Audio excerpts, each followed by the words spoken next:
definitely situations I think military is quite useful and quite useful to keeping the peace. I'm glad we're helping in Ukraine. I've seen military use for very what I would consider very positive, efforts and places, different places around the world. So just understand, we really want people to be really crystal clear though. Like there is a real pattern that comes on marketing wars, and it's like Mhm. very similar and rarely accurate. The first thing that always dies in war is the truth. It just becomes like for the leaders, they're just throwing anything out there that will stick.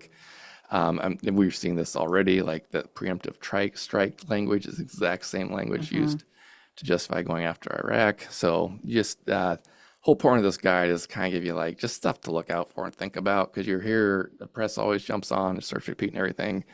Leaders kind of follow the same playbook. They bring, just so you know, like the DoD and the military, they bring in psychology experts and marketing gurus and expertise on how do you build support around a war. And some call it propaganda. We're going to use the term marketing Mhm. because I think propaganda is sort of a little bit loaded, but Mhm. loaded term. But Absolutely. big picture is it's like if you're a government, how do you get your public?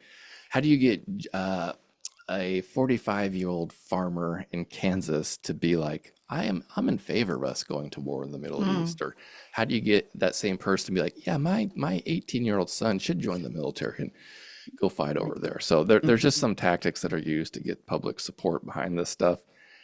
Sometimes there's some truth to it. Sometimes it's a complete lie, but I'll let you Mhm. lead off with that one. But Absolutely. yeah, So point one is you've got to get out there and you've got to be lying. That's the first tip. yeah, regardless of the government, there are usually a flood of lies coming out Hmm. leading up to a war and during the war. Lots of hiding information, number of civilian casualties, what happened at specific events. A lot of stuff is not said, and a lot of stuff is also blatantly misled or full on not said. The one that always drives me nuts is the U.S. will never say the civilian casualty count of the countries we're fighting.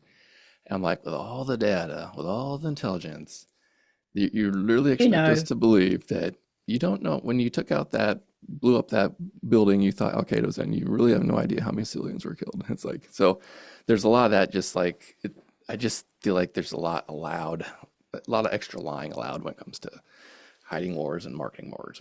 Yeah, absolutely. And in some countries, I'm thinking UK specifically, things like you're not allowed to show dead bodies on the television. Oh, So when you go interesting. to other Yeah. countries and you see it, that really does sort of take you back because it's just not allowed. And obviously that would be mirrored around the world as well. So in some countries. So yeah, get out there and lie is tip number one. Tip number two, create fear. Yes. So fear is the number one. No, I take that back. Anger is the number one motion of action, but fears kind of ramps up the anger and leads to anger as well. So, yeah, the public needs to feel threatened. If we don't strike them, they will strike us. So that's a little bit of the language of like, we don't really want to go to war with Iran, but we can't. They can't have a nuclear weapon because then they might kill us all. And so it's just sort of Mhm. that ramping up the fear. People are way, way, way, way, way, way, way, way, way, way more likely to support a war if they feel remotely threatened and like something bad might happen to them or their family if action isn't immediately taken. Yeah, so it is, I mean, tip number three, creating a sense of urgency and panic, and then followed on by tip four, creating anger, as you're saying. Right. So really sort of getting the country mad about whatever the issue is and giving them a reason to want to attack another country. Yeah, and the anger one, this always comes out right away, right? It's like how bad that dictator or the other country is and how bad they treat their people and just stuff to, and a lot of times it's true, by the way, but it's just stuff to Hmm. keep in mind.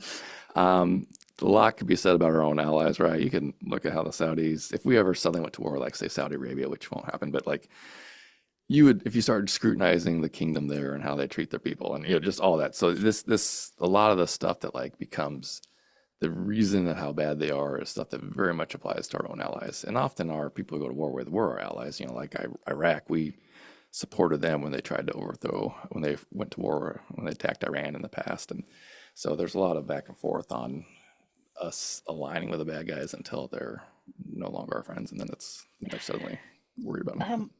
one word, Israel. And then I mean, if we're talking allies, for the Yeah, US, and what's obviously currently happening, in Gaza as well. But yeah, so yeah, tip number five, the greater good. yeah. So this was for those that saw Trump's announcement on the war, it was like 3 minutes long, but it's all about positioning your country as doing the good deed, eliminating evil. A lot of this gets wrapped up into religion and saying God as many times as you possibly can. I found it really interesting because Bush used to say this after every speech about the war on terror, Iraq. It'd be like, God bless America. Really wrapped it around that, right? Good versus evil, axis of evil was one of the terms they used for the Hmm. three countries of concern. But yeah, even Trump in his speech, who's not known for being a big guy on the the religion, he On said the like God God bothering. multiple times and like in his 3 minute speech. And you could tell someone got in his ears like, just say God a bunch of times and keep saying God bless America and really talk about God. And like so, and it was so awkward as he's saying it and talking, but like yeah, he knew. They told him. Like you Hmm. just the more you can kind of wrap it in religious language or like doing the God's work. Yeah, it's weird. I'm still waiting for a leader to come out and say the devil. We're doing the devil's work on this. We're going to, but so far that hasn't happened. It's always that good versus evil, and we're good. Don't And I yeah, don't think that's in well marketing for moving your campaign we forward. know this is bad, but we're going to do it anyways. Yeah.